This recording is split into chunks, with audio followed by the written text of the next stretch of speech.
ಇವತ್ತಿನ ಆರ್ಥಿಕ ಪರಿಸ್ಥಿತಿಯಲ್ಲಿ ರಿಟೇಲ್ ಇನ್ಫ್ಲೇಷನ್ ಅಂದರೆ ಸಗಟು ಹಣದುಬ್ಬರ ಆಗಸ್ಟ್ 2025ಕ್ಕೆ ಕೇವಲ 2% ನಲ್ಲಿದೆ. ರೆಪೋ ರೇಟ್ ಕೂಡ 5.5% ನಲ್ಲಿ ಸ್ಥಿರವಾಗಿದೆ. ಅಂದರೆ ಇನ್ಫ್ಲೇಷನ್ ಕಂಟ್ರೋಲ್ನಲ್ಲಿದೆ, ಹಣದುಬ್ಬರ ಕಂಟ್ರೋಲ್ನಲ್ಲಿದೆ ಮತ್ತು ಪ್ರಸ್ತುತ RBI ಯಾವುದೇ ಬದಲಾವಣೆಯನ್ನು ಮಾಡ್ತಾ ಇಲ್ಲ. ಈಗ ಬ್ಯಾಂಕ್ಗಳ ಸೇವಿಂಗ್ಸ್ ಅಕೌಂಟ್ಸ್ ವರ್ಷಕ್ಕೆ ಕೇವಲ 2.5% ಇಂದ 4% ವರೆಗೆ ಮಾತ್ರ ಇಂಟ್ರೆಸ್ಟ್ ಅನ್ನು ಕೊಡುತ್ತೆ. ಇಂತಹ ಸಮಯದಲ್ಲಿ ನಿಮ್ಮ ಇನ್ವೆಸ್ಟ್ಮೆಂಟ್ ಹಾರಿಜಾನ್ ಚಿಕ್ಕದಿದ್ರೆ, ಉದಾಹರಣೆಗೆ 7 ದಿನದಿಂದ 3 ತಿಂಗಳ ತನಕ ಇದ್ರೆ, ಬ್ಯಾಂಕ್ ಶಾರ್ಟ್ ಟರ್ಮ್ FDs ಅಥವಾ ಲಿಕ್ವಿಡ್ ಫಂಡ್ಸ್ ಎರಡನ್ನೂ ನೀವು ಇನ್ವೆಸ್ಟ್ಮೆಂಟ್ಗೆ ಅಂತ ಪರಿಗಣಿಸಬಹುದು. ಅದೇ ನಿಮ್ಮ ಅವಧಿ ಸ್ವಲ್ಪ ಹೆಚ್ಚಾದರೆ, ಅಂದರೆ ಅಲ್ಟ್ರಾ ಶಾರ್ಟ್ ಡ್ಯೂರೇಷನ್ ಫಂಡ್ಸ್ ಅಥವಾ ಮನಿ ಮಾರ್ಕೆಟ್ ಫಂಡ್ಸ್ ಹೆಚ್ಚು ನಿಮಗೆ ಸೂಕ್ತ ಇನ್ವೆಸ್ಟ್ ಮಾಡೋದಕ್ಕೆ. ಈಗ ಬ್ಯಾಂಕ್ ಫಿಕ್ಸೆಡ್ ಡೆಪಾಸಿಟ್ಸ್ FDಗಳು ವರ್ಷಕ್ಕೆ 6-7% ರಿಟರ್ನ್ಸ್ ಅನ್ನು ಕೊಡ್ತವೆ. ಆದರೆ ಪ್ರಿಮೆಚೂರ್ ವಿಡ್ರಾವಲ್ಸ್ ಪೆನಾಲ್ಟೀಸ್ ಕಾರಣದಿಂದಾಗಿ ಅದು ಪ್ರತಿಯೊಬ್ಬ ಇನ್ವೆಸ್ಟರ್ಗೆ ಅನುಕೂಲ ಆಗುತ್ತೆ ಅಂತ ಹೇಳೋದಕ್ಕಾಗೋದಿಲ್ಲ. ಒಂದಷ್ಟು ಜನಕ್ಕೆ ನಷ್ಟನೂ ಆಗ್ಬೋದು. ಲಿಕ್ವಿಡ್ ಮ್ಯೂಚುವಲ್ ಫಂಡ್ಸ್ ನಿಮ್ಮ ಶಾರ್ಟ್ ಟರ್ಮ್ ಹಣಕ್ಕೆ ಒಂದು ಸ್ಮಾರ್ಟ್ ಆಯ್ಕೆ. ನೀವು ಸೇವಿಂಗ್ಸ್ ಬ್ಯಾಂಕ್ ಅಕೌಂಟ್ ಅಥವಾ ಶಾರ್ಟ್ ಟರ್ಮ್ FDಗಳಿಂದ ಬರುವಂಥ ಇಂಟ್ರೆಸ್ಟ್ ಅನ್ನು ಹೆಚ್ಚಿಸಬೇಕು ಅಂತ ಯೋಚಿಸ್ತಾ ಇದ್ದೀರಾ? ಅದಕ್ಕೆ ಪರಿಹಾರ ಇದೇ ಲಿಕ್ವಿಡ್ ಮ್ಯೂಚುವಲ್ ಫಂಡ್ಸ್. ಹಾಗಾದ್ರೆ ಈ ಲಿಕ್ವಿಡ್ ಮ್ಯೂಚುವಲ್ ಫಂಡ್ಸ್ ಅಂದ್ರೆ ಏನು? ಇವು ಒಂದು ವಿಧದ ಮ್ಯೂಚುವಲ್ ಫಂಡ್ಸ್ ಆಗಿದ್ದು ಕೇವಲ high quality short term money market ಇನ್ಸ್ಟ್ರೂಮೆಂಟ್ಗಳಲ್ಲಿ ಹೂಡಿಕೆ ಮಾಡುತ್ತೆ. ಉದಾಹರಣೆಗೆ treasury bills, commercial papers, certificates of deposit ಮತ್ತು ಟ್ರೈ ಪಾರ್ಟಿ ರೆಪೋಸ್ಗಳಲ್ಲಿ ಇನ್ವೆಸ್ಟ್ ಮಾಡುತ್ತೆ. ಸೆಬಿ ನಿಯಮದ ಪ್ರಕಾರ ಲಿಕ್ವಿಡ್ ಫಂಡ್ಸ್ಗಳಲ್ಲಿ ಇರುವಂತಹ ಸೆಕ್ಯೂರಿಟೀಸ್ ಅಥವಾ ಬಾಂಡ್ಸ್ಗಳ ರೆಸಿಡ್ಯೂವಲ್ ಮೆಚುರಿಟಿ 91 ದಿನಕ್ಕಿಂತ ಹೆಚ್ಚಿರಬಾರದು. ಸೊ ಹೀಗಿರೋದ್ರಿಂದ ಸೇವಿಂಗ್ಸ್ ಬ್ಯಾಂಕ್ ಅಕೌಂಟ್ಗಳಲ್ಲಿರುವಂತಹ ಕೆಲವು ಕೊರತೆಗಳನ್ನ ಈ ಫಂಡ್ಸ್ ಅಡ್ರೆಸ್ ಮಾಡುತ್ತೆ. ಯಾವೆಲ್ಲ ಕೊರತೆಗಳನ್ನ ಅಡ್ರೆಸ್ ಮಾಡುತ್ತೆ? ಮೊದಲನೇದು ಹೈ ಲಿಕ್ವಿಡಿಟಿ, ಅಂದ್ರೆ ತಕ್ಷಣ ಹೂಡಿದಂತಹ ಹಣ ಕೈಗೆ ಸೇರುತ್ತೆ. ಬಹುತೇಕ ಲಿಕ್ವಿಡ್ ಮ್ಯೂಚುವಲ್ ಫಂಡ್ಸ್ಗಳು ರಿಡೆಂಪ್ಷನ್ ರಿಕ್ವೆಸ್ಟ್ಗಳನ್ನ ಒಂದು ಬಿಸ್ನೆಸ್ ಡೇ, ಅಂದ್ರೆ ಒಂದು ದಿನದ ಒಳಗೆ ಆ ಇಡೀ ಪ್ರಕ್ರಿಯೆಯನ್ನು ಮುಗಿಸುತ್ತೆ. ಅಂದ್ರೆ ನೀವು ಹೂಡಿದಂತಹ ಹಣ ಸಾಮಾನ್ಯವಾಗಿ 24 ಗಂಟೆಯ ಒಳಗಾಗಿ ನಿಮ್ಮ ಬ್ಯಾಂಕ್ ಖಾತೆಗೆ ಮತ್ತೊಮ್ಮೆ ಜಮೆ ಆಗತ್ತೆ, ಮರು ಜಮೆ ಆಗತ್ತೆ. ಕೆಲವು AMCs ಅಂದ್ರೆ ಅಸೆಟ್ ಮ್ಯಾನೇಜ್ಮೆಂಟ್ ಕಂಪನೀಸ್ಗಳು ಇನ್ಸ್ಟಾ ರಿಡೆಂಪ್ಷನ್ ಅಥವಾ ಇನ್ಸ್ಟೆಂಟ್ ಆಕ್ಸೆಸ್ ಫೆಸಿಲಿಟಿ ಅದನ್ನು ಕೂಡ ಕೊಡ್ತಾ ಇದೆ. ಈ ಮೂಲಕ ನಿಮಗೆ ಒಂದು ಮಿನಿಟ್ನ ಒಳಗಾಗಿ, ಒಂದು ಚಿಟಿಕೆ ಹೊಡೆಯೋದ್ರ ಒಳಗಾಗಿ ಹಣ ನಿಮ್ಮ ಅಕೌಂಟ್ ಬಂದು ಸೇರುತ್ತೆ. ಆದ್ದರಿಂದ ಇದು ಎಮರ್ಜೆನ್ಸಿ ಫಂಡ್ ಅಥವಾ ಅಪ್ಕಮಿಂಗ್ ಎಕ್ಸ್ಪೆನ್ಸಸ್ಗಾಗಿ ಒಂದು ಉತ್ತಮ ಆಯ್ಕೆ ಅಂತ ಹೇಳ್ಬೋದು. ಎರಡನೇದು ಲೋ ರಿಸ್ಕ್, ಅಂದ್ರೆ ಕಡಿಮೆ ಅಪಾಯ ಅಂತ. ಲಿಕ್ವಿಡ್ ಫಂಡ್ಸ್ಗಳು 91 ದಿನಕ್ಕೆ ಮೆಚುರಿಟಿ ಆಗುವ ಕಾರಣದಿಂದಾಗಿ ಅದಕ್ಕಿಂತ ಕಮ್ಮಿನೂ ಆಗಬಹುದು. ಇವು ಇಂಟ್ರೆಸ್ಟ್ ರೇಟ್ ಚೇಂಜಸ್ನಿಂದ ಹೆಚ್ಚು ಎಫೆಕ್ಟ್ ಆಗೋದಿಲ್ಲ ಮತ್ತು ಇವು ಹೈ ಕ್ರೆಡಿಟ್ ರೇಟೆಡ್ ಇನ್ಸ್ಟ್ರೂಮೆಂಟ್ಗಳಲ್ಲಿ ಮಾತ್ರ ಹೂಡಿಕೆ ಮಾಡ್ತವೆ. ಅಂದರೆ ಡಿಫಾಲ್ಟ್ ರಿಸ್ಕ್, ಪ್ರಿನ್ಸಿಪಲ್ ಅಥವಾ ಇಂಟ್ರೆಸ್ಟ್ ಮರಳಿ ಸಿಗದಂಥ ಅಪಾಯ ತುಂಬಾನೇ ಕಮ್ಮಿ ಇರುತ್ತೆ ಇಂಥ ಫಂಡ್ಗಳಲ್ಲಿ. ಇನ್ನು ಮೂರನೇದು ಬೆಟರ್ ರಿಟರ್ನ್ಸ್, ಹೆಚ್ಚು ಲಾಭದ ಸಾಧ್ಯತೆ. ಆದರೆ ಅದೇ ಬ್ಯಾಂಕ್ ಸೇವಿಂಗ್ಸ್ ಅಕೌಂಟ್ಗಳಲ್ಲಿ ಕೇವಲ 2.5% ಇಂದ 4% ಕೊಡುತ್ತೆ. ಅದು ಕೂಡ ಬ್ಯಾಂಕ್ನಿಂದ ಬ್ಯಾಂಕ್ಗೆ ಬದಲಾಗ್ತಾ ಹೋಗುತ್ತೆ. ಹೀಗಾಗಿ 7 ದಿನದಿಂದ 3 ತಿಂಗಳ ತನಕ ಇರುವಂತಹ ಶಾರ್ಟ್ ಟರ್ಮ್ ಇನ್ವೆಸ್ಟ್ಮೆಂಟ್ ಹಾರಿಜಾನ್ ಇದ್ದವರಿಗೆ ಈ ಲಿಕ್ವಿಡ್ ಫಂಡ್ಸ್ ತುಂಬಾನೇ ಸೂಕ್ತ. ಹೂಡಿಕೆಗೆ ಮುನ್ನ ಆ ಫಂಡ್ಗಳ ಆವರೇಜ್ ಮೆಚುರಿಟಿ ಪೀರಿಯಡ್ ನಿಮ್ಮ ಹೂಡಿಕೆ ಅವಧಿಗೆ ಹೊಂದಿಕೆ ಆಗತ್ತಾ ಅಂತ ಮೊದಲು ಚೆಕ್ ಮಾಡಬೇಕು. ಹೂಡಿಕೆ ಮಾಡೋದಕ್ಕಿಂತಲೂ ಮುಂಚೆ ಲಿಕ್ವಿಡ್ ಫಂಡ್ಗಳನ್ನ ಅರ್ಥ ಮಾಡ್ಕೊಳ್ಬೇಕು ಅಂತಾದ್ರೆ ಈ ಪ್ರಮುಖ ಸೂಚಕಗಳನ್ನ ತಿಳ್ಕೊಳ್ಳೇಬೇಕು. ಒಂದು ಲಿಕ್ವಿಡ್ ಫಂಡ್ ಎಷ್ಟು ಸುರಕ್ಷಿತ, ಎಷ್ಟು ಸ್ಥಿರ ಮತ್ತು ಪರಿಣಾಮಕಾರಿ ಅನ್ನೋದನ್ನ ಅರ್ಥ ಮಾಡ್ಕೊಳ್ಳೋದಕ್ಕೆ ಈ ಅಂಶಗಳು ತುಂಬಾ ಮುಖ್ಯ, ಗಮನಿಸಲೇಬೇಕಾದಂತ ಅಂಶಗಳು. ಒಂದಷ್ಟು ಕಂಪ್ಯಾರಿಸನ್ ಪ್ಯಾರಾಮೀಟರ್ಸ್ಗಳು ಕೂಡ ಇದಾವೆ. ಈ ಲಿಕ್ವಿಡ್ ಫಂಡ್ಸ್ಗಳನ್ನ ನಾವು ಈ ಕೆಳಗಿನ ಅಂಶಗಳ ಆಧಾರದ ಮೇಲೆ ಕಂಪೇರ್ ಕೂಡ ಮಾಡಬಹುದು. ಮೊದಲನೇದು 5 star rated by value research. ಎರಡನೇದು AUM, ಆ ಫಂಡ್ ನ ಟೋಟಲ್ ಸೈಜ್. ಮೂರನೇದು ಎಕ್ಸ್ಪೆನ್ಸ್ ರೇಷಿಯೋ. ನಾಲ್ಕನೇದು residual average maturity period. Next credit quality and yield to maturity, YTM. ಈಗ ವ್ಯಾಲ್ಯೂ ರಿಸರ್ಚ್ 5 ಸ್ಟಾರ್ ರೇಟಿಂಗ್ ಕೊಟ್ಟಿರುವಂತಹ ಟಾಪ್ 3 ಲಿಕ್ವಿಡ್ ಫಂಡ್ಸ್ ಗಳನ್ನ ನೋಡೋಣ. ಈ ಫಂಡ್ಸ್ಗಳು ತಮ್ಮ ಕ್ಯಾಟಗರಿಯಲ್ಲಿ ಅತ್ಯಧಿಕ AUM ಹೊಂದಿರುವ ಮತ್ತು ಉತ್ತಮ ಕ್ರೆಡಿಟ್ ಸೇಫ್ಟಿ ಹೊಂದಿರುವಂತಹ ಫಂಡ್ಗಳು.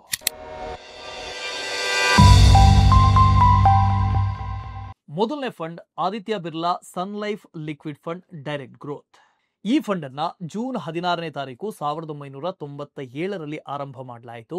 ಇವತ್ತಿಗೆ ಇದರ AUM ಬಂದು 49,803 ಕೋಟಿ, ಅಂದರೆ ತುಂಬಾನೇ ದೊಡ್ಡ ಫಂಡ್ ಸೈಜ್ ಅನ್ನ ಇದು ಹೊಂದಿದೆ. ಸುನೈನಾ ಡಿಕುನ್ನಾ ಮತ್ತು ಮಿಸ್ಟರ್ ಸಂಜಯ್ ಪವಾರ್ ನಿರ್ವಹಿಸ್ತಾ ಇದ್ದಾರೆ. ಮೊದಲ ಪ್ಯಾರಾಮೀಟರ್ ಮೆಚುರಿಟಿ ಮತ್ತು ಸ್ಟೆಬಿಲಿಟಿ. ಈ ಫಂಡ್ ನ ಆವರೇಜ್ ಮೆಚುರಿಟಿ ಕೇವಲ 0.09 ವರ್ಷಗಳು, ಅಂದ್ರೆ ಸುಮಾರು 33 ದಿನಗಳು.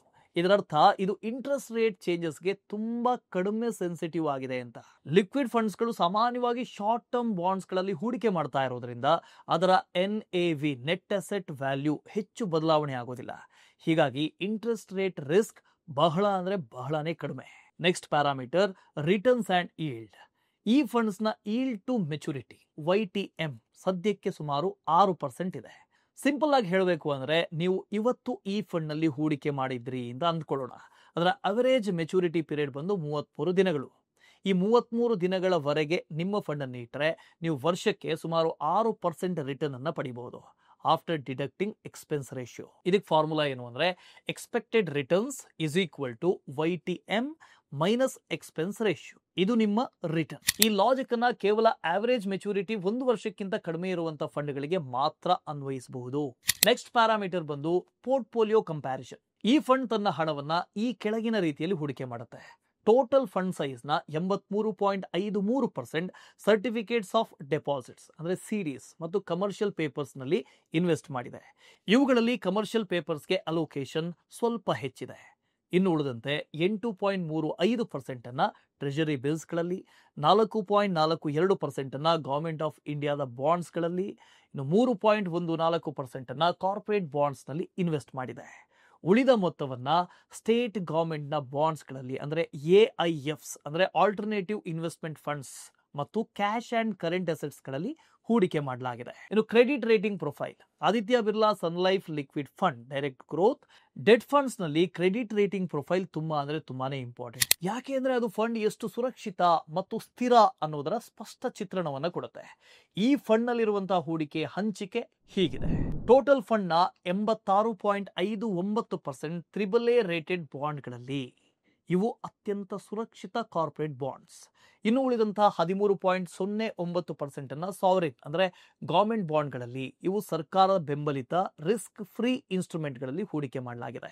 ಇದರಿಂದ ಒಂದಂತೂ ಸ್ಪಷ್ಟ ಆಗುತ್ತೆ, ಈ ಫಂಡ್ ನ ಕ್ರೆಡಿಟ್ ರಿಸ್ಕ್ ತುಂಬಾನೇ ಕಡಿಮೆ ಆಗಿದೆ ಅಂತ.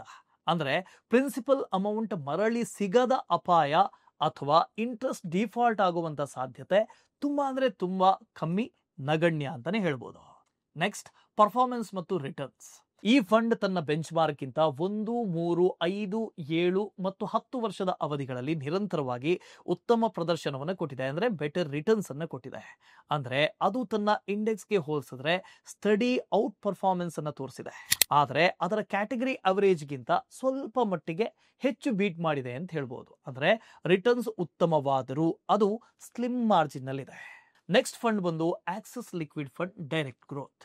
ಈ ಫಂಡ್ ಅನ್ನ ಅಕ್ಟೋಬರ್ 9ನೇ ತಾರೀಕು 2009ಕ್ಕೆ ಆರಂಭ ಮಾಡಲಾಯಿತು. ಆಗಸ್ಟ್ 31, 2025ರ ವೇಳೆಗೆ ಇದರ AUM ಬಂದು 37,122 ಕೋಟಿ ಇದೆ. ಇನ್ನು ಈ ಫಂಡ್ ಅನ್ನ ಮಿಸ್ಟರ್ ದೇವಾಂಗ್ ಶಾ, ಆದಿತ್ಯ ಪಗಾರಿಯಾ ಮತ್ತು ಸಚಿನ್ ಜೈನ್ ನಿರ್ವಹಣೆ ಮ್ಯಾನೇಜ್ ಮಾಡ್ತಾ ಇದ್ದಾರೆ. ಇನ್ನು ಆವರೇಜ್ ಮೆಚುರಿಟಿ ಮತ್ತು ರಿಸ್ಕ್ ಪ್ರೊಫೈಲ್ ಅನ್ನು ನೋಡೋಣ. ಆಗಸ್ಟ್ 2025ರ ಡೇಟಾದ ಪ್ರಕಾರ ಈ ಫಂಡ್ ನ ಆವರೇಜ್ ಮೆಚುರಿಟಿ ಬಂದು 42 ದಿನಗಳು. ಇದು ABSL ಲಿಕ್ವಿಡ್ ಫಂಡ್ 33 ದಿನ, ಅದಕ್ಕಿಂತಲೂ ಕೂಡ ಸ್ವಲ್ಪ ಹೆಚ್ಚಿದೆ. ಇನ್ನೂ ಕೂಡ low risk short duration liquid fund ಕ್ಯಾಟಗರಿಲೇ ಈ ಫಂಡ್ ಕೂಡ ಬರುತ್ತೆ. ಇನ್ನು ಈಲ್ಡ್ ಟು ಮೆಚುರಿಟಿ ಅಂದ್ರೆ ರಿಟರ್ನ್ಸ್. ಈ ಫಂಡ್ ನ ಈಲ್ಡ್ ಟು ಮೆಚುರಿಟಿ ಸದ್ಯಕ್ಕೆ 5.9% ಇದೆ. ಅಂದ್ರೆ ನೀವು ಈ ಫಂಡ್ ನಲ್ಲಿ ಇವತ್ತೇ ಹೂಡಿಕೆ ಮಾಡಿದ್ರೆ ಆವರೇಜ್ ಮೆಚುರಿಟಿ ಪೀರಿಯಡ್ ಅಂದ್ರೆ 42 ದಿನದ ತನಕ ಇಟ್ಟರೆ ವರ್ಷಕ್ಕೆ ಸುಮಾರು 5.9% ರಿಟರ್ನ್ ಅನ್ನು ನೀವು ಪಡಿಬಹುದು after adjusting for expense ratio. Next portfolio and credit rating profile. ಈ ಫಂಡ್ ನ ಹೂಡಿಕೆಯ ಹಂಚಿಕೆ ಹೀಗಿದೆ. ಒಟ್ಟು ಫಂಡ್ ನ 57.72% ಕಮರ್ಷಿಯಲ್ ಪೇಪರ್ಸ್, ಇವು ಶಾರ್ಟ್ ಟರ್ಮ್ ಡೆಟ್ ಇನ್ಸ್ಟ್ರೂಮೆಂಟ್ಸ್. ಈ ಪ್ರಮಾಣ ಸ್ವಲ್ಪ ಹೆಚ್ಚಿರೋದ್ರಿಂದ ಫಂಡ್ಗೆ ಮಾಡರೇಟ್ ಕ್ರೆಡಿಟ್ ರಿಸ್ಕ್ ಇರಬಹುದು ಅಂತ ಅನಿಸ್ತಾ ಇದೆ. ಸರ್ಟಿಫಿಕೇಟ್ಸ್ ಆಫ್ ಡೆಪಾಸಿಟ್ಸ್, CDs ಮತ್ತು ಟ್ರೆಜರಿ ಬಿಲ್ಸ್ ಒಟ್ಟಾಗಿ ಸುಮಾರು 41% ಹಂಚಿಕೆಯನ್ನು ಹೊಂದಿದೆ. ಇದು ಫಂಡ್ಸ್ ನ ಸೇಫ್ ಸೈಡ್ ನಲ್ಲಿ ಇಡುವುದಕ್ಕೆ ಸಹಾಯ ಮಾಡ್ತಾ ಇದೆ. ಇನ್ನು ಈ ಫಂಡ್ ನ ಪರ್ಫಾರ್ಮೆನ್ಸ್ ಮತ್ತು ರಿಟರ್ನ್ಸ್ ಅನ್ನ ನೋಡೋಣ. ಈ ಫಂಡ್ ಕೂಡ ABSL liquid fund direct growth ತರಹ 1, 3, 5, 7 ಮತ್ತು 10ನೇ ವರ್ಷಗಳ ಅವಧಿಯಲ್ಲಿ ತನ್ನ ಬೆಂಚ್ ಮಾರ್ಕ್ ಗಿಂತ ಉತ್ತಮ ಪ್ರದರ್ಶನವನ್ನು ಕೊಟ್ಟಿದೆ. ಆದರೆ ಅದರ ಕ್ಯಾಟಗರಿ ಅವರೇಜ್ ಗಿಂತ ಕೇವಲ ಮಾರ್ಜಿನಲಿ ಬೆಟರ್ ಪ್ರದರ್ಶನವನ್ನು ಕೊಟ್ಟಿದೆ. ಇನ್ನು ನಮ್ಮ ಮುಂದಿನ ಫಂಡ್, ಕೊನೆಯ fund Edelweiss liquid fund direct growth. ಈ ಫಂಡ್ ಅನ್ನ ಸೆಪ್ಟೆಂಬರ್ 21, 2027ರಲ್ಲಿ ಆರಂಭ ಮಾಡಲಾಯಿತು. ಆಗಸ್ಟ್ 31, 2025ಕ್ಕೆ ಇದರ AUM ಬಂದು 10,218 ಕೋಟಿ ಇದೆ. ಈ ಫಂಡ್ ಅನ್ನ ರಾಹುಲ್ ದೇದಿಯಾ ಮತ್ತು ಪ್ರಣವಿ ಕುಲಕರ್ಣಿ ಅವರು ನಿರ್ವಹಣೆ ಮಾಡ್ತಾ ಇದ್ದಾರೆ, ಮ್ಯಾನೇಜ್ ಮಾಡ್ತಾ ಇದ್ದಾರೆ. ಇನ್ನು ಆವರೇಜ್ ಮೆಚುರಿಟಿ ಮತ್ತು ಇಂಟ್ರೆಸ್ಟ್ ರೇಟ್ ಸೆನ್ಸಿಟಿವಿಟಿ ಇದನ್ನು ಗಮನಿಸೋದಾದ್ರೆ ಆಗಸ್ಟ್ 2025ರ ಪ್ರಕಾರ ಇದರ ಆವರೇಜ್ ಮೆಚುರಿಟಿ ಪೀರಿಯಡ್ 40.73 ದಿನಗಳು. ಇದರಿಂದ ಫಂಡ್ ಮೇಲೆ ಇಂಟ್ರೆಸ್ಟ್ ರೇಟ್ ಚೇಂಜಸ್ ನ ಪರಿಣಾಮ ತುಂಬಾ ಕಮ್ಮಿ ಆಗುತ್ತೆ. ಅಂದ್ರೆ ಇದೊಂದು low risk short duration liquid fund ವರ್ಗಕ್ಕೆ ಸೇರುತ್ತೆ. ಇನ್ನು ಈಲ್ಡ್ ಟು ಮೆಚುರಿಟಿ ಮತ್ತು ಎಕ್ಸ್ಪೆಕ್ಟೆಡ್ ರಿಟರ್ನ್ಸ್ ಅನ್ನ ನೋಡೋದಾದ್ರೆ ಈ ಫಂಡ್ ನ ಈಲ್ಡ್ ಟು ಮೆಚುರಿಟಿ ಬಂದು ಸುಮಾರು 5.83%. ಇದು ABSL ಲಿಕ್ವಿಡ್ ಫಂಡ್ 6% ಮತ್ತು ಆಕ್ಸಿಸ್ ಲಿಕ್ವಿಡ್ ಫಂಡ್ 5.9% ಗಿಂತ ಸ್ವಲ್ಪ ಕಮ್ಮಿ. ಅಂದ್ರೆ ಆ ಎರಡು ಫಂಡ್ಗೆ ಹೋಲಿಸಿದ್ರೆ ಇದರ ಈಲ್ಡ್ ಬಂದು ಕಮ್ಮಿ ಇದೆ. ಅಂದ್ರೆ ನೀವು ಇವತ್ತು ಈ ಫಂಡ್ ನಲ್ಲಿ ಹೂಡಿಕೆ ಮಾಡಿದ್ರೆ ಅದರ ಆವರೇಜ್ ಮೆಚುರಿಟಿ ಪೀರಿಯಡ್ ಅಂದ್ರೆ ಸುಮಾರು 41 ದಿನ ಆ ಫಂಡ್ ಅನ್ನು ಹಾಗೆ ಹೂಡಿಕೆಯನ್ನ ಇಟ್ಟರೆ ವರ್ಷಕ್ಕೆ ಸುಮಾರು 5.83% ರಿಟರ್ನ್ ಅನ್ನ ನೀವು ನಿರೀಕ್ಷೆ ಮಾಡಬಹುದು, ಎಕ್ಸ್ಪೆಕ್ಟ್ ಮಾಡಬಹುದು. ಇನ್ನು ಪೋರ್ಟ್ಫೋಲಿಯೋ ಮತ್ತು ಕ್ರೆಡಿಟ್ ರೇಟಿಂಗ್ ಪ್ರೊಫೈಲ್. ಈ ಫಂಡ್ ನ ಹೂಡಿಕೆಯ ಹಂಚಿಕೆ ಹೀಗಿದೆ. ಟೋಟಲ್ ಫಂಡ್ ನ 48.6% ಕಮರ್ಷಿಯಲ್ ಪೇಪರ್ಸ್ ನಲ್ಲಿ ಸ್ವಲ್ಪ ಹೆಚ್ಚಾದ ಪ್ರಮಾಣದಲ್ಲೇ ಇದೆ. ಇದರಿಂದ ಮಾಡರೇಟ್ ಕ್ರೆಡಿಟ್ ರಿಸ್ಕ್ ಇರುತ್ತೆ. ಇನ್ನು ಸರ್ಟಿಫಿಕೇಟ್ಸ್ ಆಫ್ ಡೆಪಾಸಿಟ್ಸ್ ಮತ್ತು ಟ್ರೆಜರಿ ಬಿಲ್ಸ್ ಒಟ್ಟಾಗಿ ಸೇರಿ 47% ಹಂಚಿಕೆಯನ್ನು ಹೊಂದಿದೆ. ಸೊ ಇದು ಫಂಡ್ಸ್ ಅನ್ನ ಹೆಚ್ಚು ಸೇಫ್ ಸೈಡ್ ನಲ್ಲಿ ಇಡುವುದಕ್ಕೆ ಪ್ರಯತ್ನ ಪಡ್ತಾ ಇದೆ. ಇನ್ನುಳಿದಂತಹ ಹೂಡಿಕೆಗಳು ಗವರ್ಮೆಂಟ್ ಸೆಕ್ಯೂರಿಟೀಸ್ ಮತ್ತು ಕ್ಯಾಶ್ ಮತ್ತು ಕರೆಂಟ್ ಅಸೆಟ್ಸ್ ಗಳಲ್ಲಿ ಇರುತ್ತೆ. ಇನ್ನು ಈ ಫಂಡ್ ನ ಪರ್ಫಾರ್ಮೆನ್ಸ್ ಮತ್ತು ರಿಟರ್ನ್ಸ್ ಅನ್ನ ನೋಡೋಣ. ಫಂಡ್ ಸಹ ತನ್ನ ಬೆಂಚ್ ಮಾರ್ಕ್ ನಿಂದ 1, 3, 5, 7 ಮತ್ತು 10 ವರ್ಷಗಳಲ್ಲಿ ನಿರಂತರವಾಗಿ ಉತ್ತಮ ಪ್ರದರ್ಶನವನ್ನು ಕೊಟ್ಟಿದೆ. ಆದರೆ ಅದರ ಕ್ಯಾಟಗರಿ ಆವರೇಜ್ ಗಿಂತ ಕೇವಲ ಸ್ವಲ್ಪ ಮಟ್ಟಿಗೆ ಮಾತ್ರ ಉತ್ತಮ ಪರ್ಫಾರ್ಮೆನ್ಸ್ ಮಾಡಿದೆ. ಸೊ ಇವು 3 ಲಿಕ್ವಿಡ್ ಫಂಡ್ಗಳು. ಈ ವಿಡಿಯೋದ ಬಗ್ಗೆ ನಿಮಗೆ ಏನು ಅನ್ಸುತ್ತೆ ಕಮೆಂಟ್ ನಲ್ಲಿ ತಿಳಿಸಿ. ಮುಂದಿನ ವಿಡಿಯೋದಲ್ಲಿ ಮತ್ತೆ ಸಿಗೋಣ. ಅಲ್ಲಿವರೆಗೆ ಇನ್ವೆಸ್ಟ್ ಸ್ಮಾರ್ಟ್. ಬಾಯ್.